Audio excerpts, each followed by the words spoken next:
Não se compare. A comparação vai destruir o seu desempenho.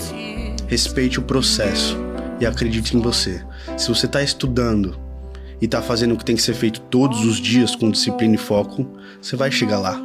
Não fica olhando a grama do vizinho, porque às vezes você não sabe tudo que o vizinho fez para chegar onde ele chegou. E na verdade, muito provavelmente o vizinho está te mostrando apenas o que é conveniente para ele mostrar.